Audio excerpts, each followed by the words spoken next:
Welcome, everybody, to another fantastic episode of History on Q. My name is Joe Marquez, Director of Academic Innovation for Q.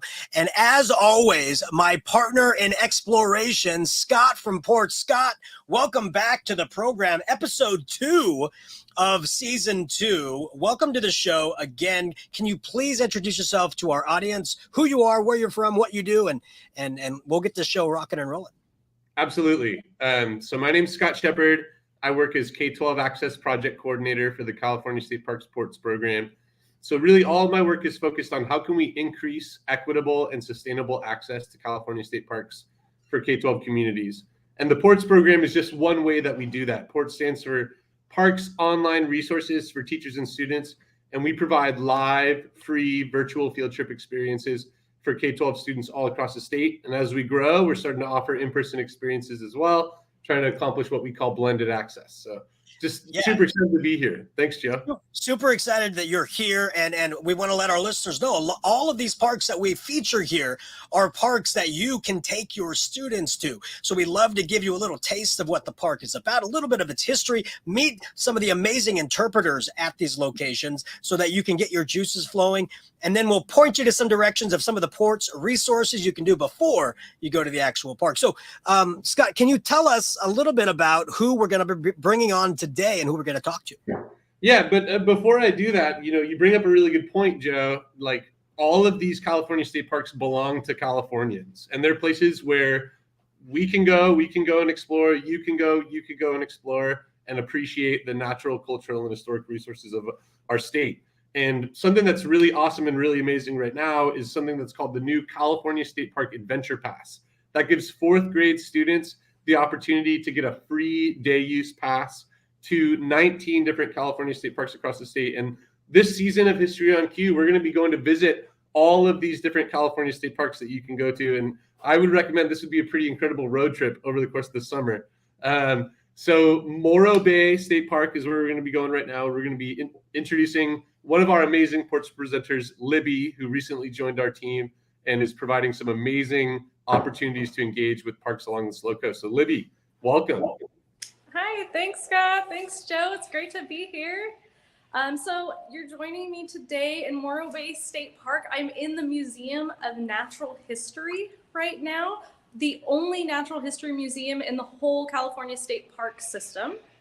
And I wanted to take you on a little walk through the museum, if I can, kind of show you where I'm located, because I have some awesome views here. Yes, please. So I'd like to flip you around. And this museum is so cool because it has so many interactive features. As I'm walking over to our windows, you can see we have kinetic sand, we have interactive exhibits for kids to pull and twist, and almost everything here in the museum you can touch. So super family friendly, really interactive, really connects people with the natural world. And you can see our beautiful views. We're on a kind of promontory over the bay here, over Morro Bay, with this awesome view of Morro Rock. And so it's a wonderful place for people to come and learn about the area and actually observe it for themselves. So that view looks like what Disney would build in one of its like hotel views to entice people to go there. But that's all natural. That's amazing.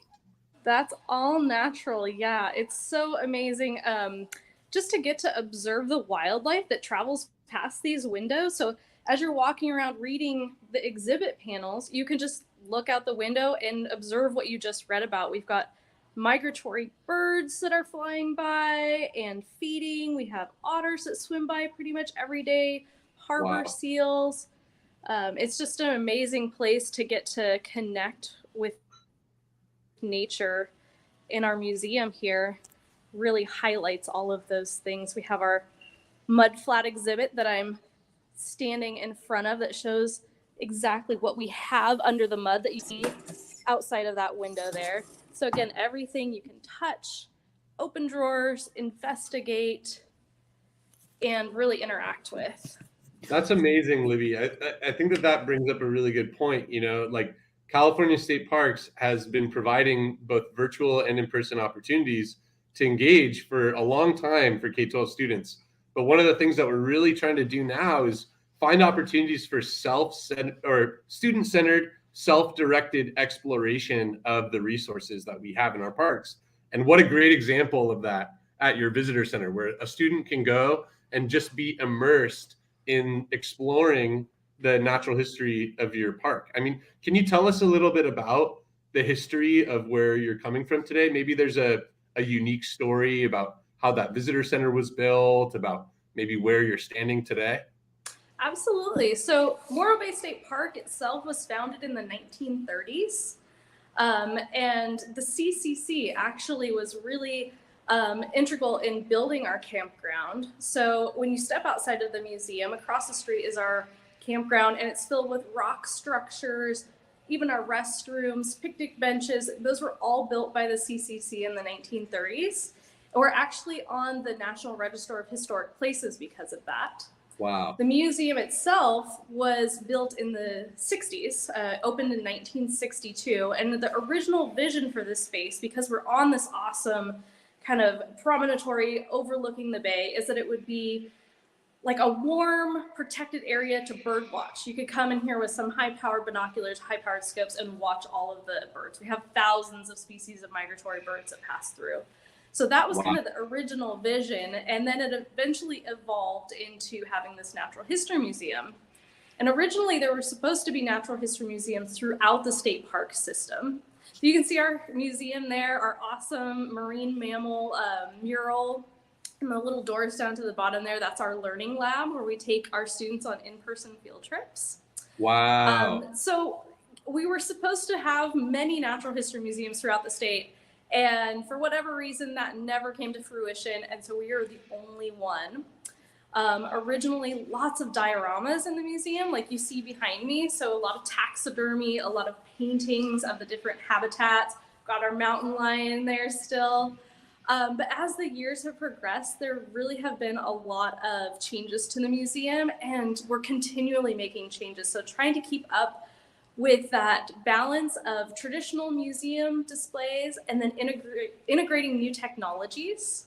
So we've got new exhibits in the works that are really going to kind of take us to the next level. Super exciting, and really to appeal to a whole variety of people. Again, the people who love the super traditional, and then the people who want to have that really immersive technological experience. That's amazing. And just really briefly, you mentioned the CCC, and in California State Parks, we use a lot of acronyms. So for those viewers out there, can you tell us who are the CCC, and maybe just like briefly, where else in the state did they support California State Parks?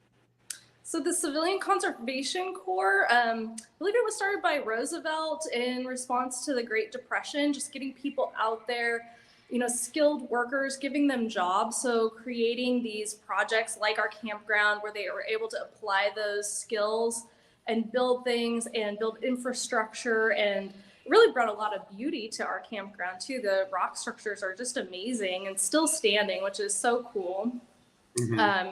So that was just a really great use of resources in those days. And it's really cool to get to observe that piece of history. So we have our natural history, but we also have kind of history of the people, which is really neat. Wow. Thank you so much for sharing that. Joe, have you ever been out to this park before, or ever been to Morro Bay? So where I'm at in Fresno, everybody always talks about going to Morro Bay. They always talk about going to Pismo. They always talk about going to the coast. And I just have not found the time to do it. In fact, the last time I've been to the coast, Scott, was when we went to see Parker, the interpreter at what park was that again? Refugio State Beach. Refugio. That's the last time I've been to the beach, and listening to Libbie talk. And seeing the amazing natural history museum there, I have to take my family. As you're walking through that location, I can see my daughters running to all the exhibits, pulling all the buttons, pointing to this and pointing to that, going, it is probably, one of the greatest things as an educator and as a father, to imagine my daughters being so engrossed in a great place like that. And so as you're walking through that, Libbie, I'm just like, I have to take my daughters there. So I'm already planning a trip up there just based upon what you're talking about and what you've shared. And the history, the history that we've learned about in previous episodes of History on Q and this one just goes to show that every single day we can make a difference to preserve now, to make history and the future solidified for, future population, for our future generations. And it's amazing what was done in the past to preserve that history so that we can enjoy it today and enjoy it through the California park system, enjoy it through educators, interpreters, Libbie, like yourself, to be able to explain to the guests, yes, it's the natural beauty is there, but let me tell you a little bit about the science or the ecology behind it, the animals that are there. It's just beautiful when you put it in all of those terms. Now, Libbie, you and your team have a site on the Port's website over here that has a lot of resources that people can go to before they visit the park, right? Because one of the big things about the Ports program and the Passports program that Q and Ports are putting together is that we want to bring students to these parks, but we want to get their juices flowing before they get to the park. So I want to make sure people know that they can go to this page and be able to see all these amazing teacher resources right here. But there's one thing on here that really caught my eye, and that is you, Libbie. You can take people on a 45-minute tour of the sea otter adaptations of Morro Park. Can you talk a little bit about this experience, about when people can book this and what they'll see with it? So it's geared mostly for about 2nd grade to 5th graders, but I've adapted. I just did my last program for some kindergartners, so we can definitely adapt it to any grade level. Kids love sea otters. They absolutely go crazy for sea otters. And so for this program, I'm outside. I'm standing right on the rocks on the edge of the bay, and we get to take a nature walk. We get to kind of investigate whatever's out on the water that day, really. And oftentimes there will be an otter that swims right by, which is so exciting for the kids to get to see what they're learning about. And we talk about life here in Morro Bay and how otters have adapted to thrive here, why they live here, what an adaptation is. We talk about habitats and keystone species. And so far the kids are just really loving it. And I'm always impressed with their level of knowledge and their enthusiasm. So it's been a really great experience. And that's fantastic. And when I was looking for a time to book, I was like, oh, how could you book this? It looks like they're all booked out. But Scott, you had a great idea. If somebody's looking to book something in this area and Libbie's tour is booked out, there was something you were going to point individuals to. Could you explain what that would be? Yeah, absolutely. So we have a series of marine protected area focused programs that are statewide across California. So a marine protected area is a lot like a California state park, but it's under the water. So what that means is that we ask visitors to those aquatic areas not to take resources from the park, not to fish, not to remove species. And it's incredible the impact that, that lack of engagement with those specific resources in like a direct use way that has such an incredible benefit on the species in that marine protected area, surrounding that marine protected area. It improves, fishing opportunities and the economy local to those particular areas. So it's an amazing thing. And, we're so lucky to have so many of them across the state. So one of them is located really, really close to where Libbie is today, along the central coast of California. And it's with another amazing interpreter that we have with California State Parks named Robin. And her programs are still available. There's a little bit of availability left in March, April, and May that you and your students can explore. And really in this project, we adopt an ethic of environmental stewardship. So we're looking at what is the effect of marine plastic pollution, and what can we do as Californians and as humans to help care for and protect these incredible species like the sea otters that Libbie was just mentioning before. But I'd say, like when we look at these teacher resources on each one of these individual websites, if you scroll down, you'll see some more resources here as well, Joe. This is really just skimming the surface. California State Parks has a plethora of opportunities where you and your students can engage with us both virtually or in person, both synchronously or asynchronously. And through Passports, like you said, Joe, we're providing blended access. but we're also trying to curate these resources all into one simple, easy to use place. If you go under that passports caret there up at the top of the page and you go to instructional resources, we can see examples of that.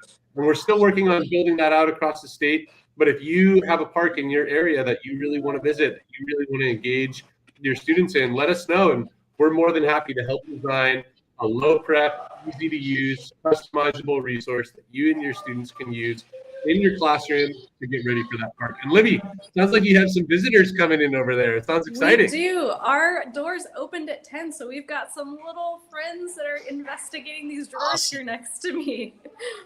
And it's just my favorite thing to see kids in the museum and see how excited they are. And Joe, going back to what you were saying about your daughter, the museum has things that can connect with kids. I mean, little tiny kids. We've got puppet shows with, stuffed animals. And then we've got panels that appeal to somebody who's really science-minded. We have such a range of people that come in here that can really find something to enjoy for everyone. So it's a really neat experience.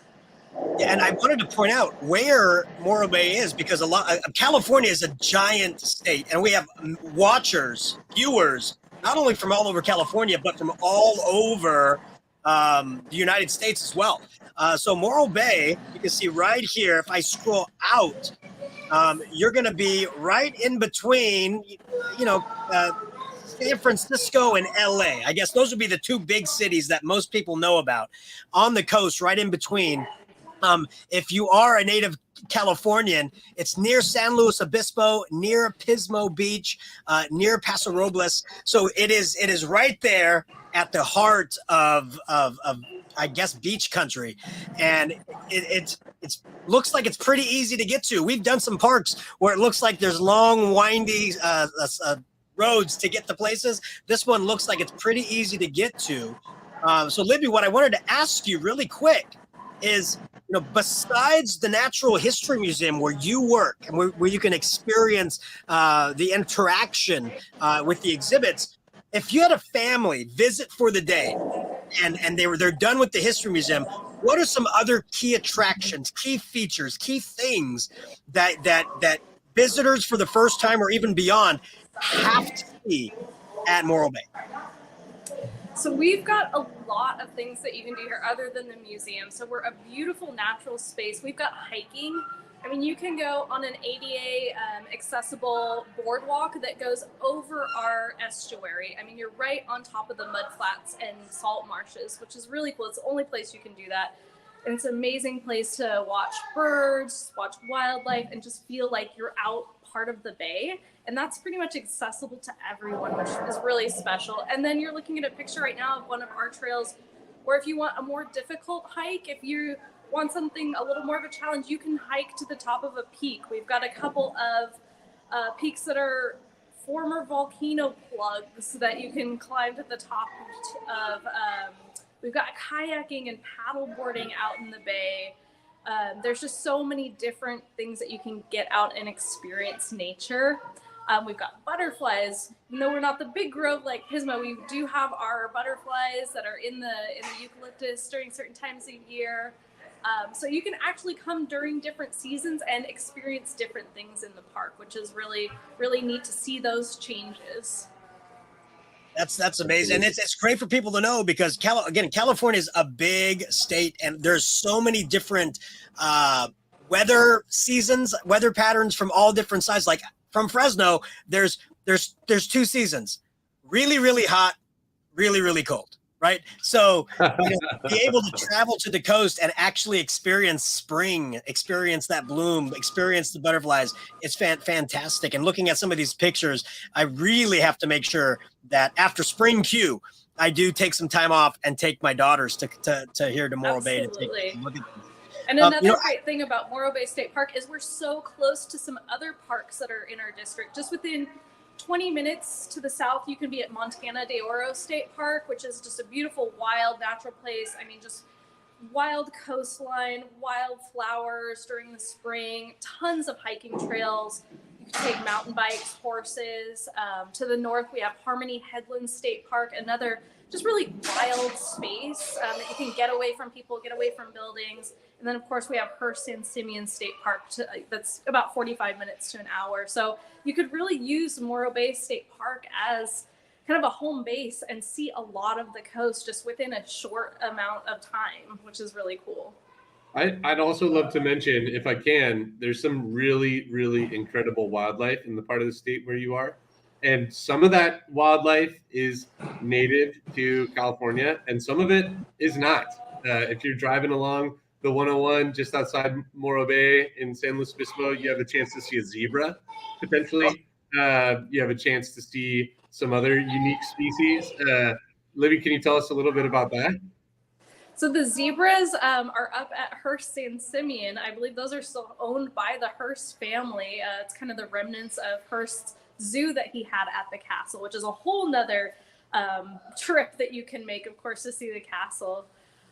So yeah, that's really fun and kind of unexpected to be driving along Highway 1 and spot a herd of zebras. And one of my favorite things of this area is you just never know what you're going to see. We have so much wildlife, like you mentioned, Scott, that, I mean, if you keep your eyes open, you just never know what you're going to encounter, and it can change day to day. I mean, our offices look over the bay, and we've seen a bald eagle fly by. We have had dolphins in the bay that swim by. So it's just always an unexpected experience of what wildlife that you might see at any given time. That's awesome. I love it. And I think you found the new Morro Bay State Park slogan, right? The hub of exploration. Visit Morro Bay, the hub of exploration. It's fantastic. And, you know, normally at this time of the broadcast, I ask you, Libbie, to kind of give a pitch on why people should come to Morro Bay. But I don't think we need to. I mean, that last statement that you made just kind of encompassed every reason why people need to take the trip over to Morro Bay, and also why teachers should really take advantage of the port's resources on the website that we showed, but also take advantage of the Passports program, which can help fund an actual class trip to Morro Bay. So make sure, listeners, that you look into the Passports program in order to do that. And if you want to know how to identify passports, there's the logo in the upper part of the screen. Go and see the Passports program. Oh, there you go, right there on Scott. Take a look at that, because that is your passport to exploration, to the hub of exploration, which is Morro Bay. So Libbie, I want to say thank you so much. Is there anything that you would like to say to our listeners and watchers before we close out today's episode? I would just love to invite anybody to come out to Morro Bay State Park, whether it's through ports virtually or in person. It's just such a great experience. It's such a beautiful, diverse space, and it's just such a great way to learn about all the different natural systems that you can apply really anywhere in the world. But it's just kind of all condensed here in our park. So it just is a great classroom. It's a great natural classroom. So I invite anybody to come out and experience that.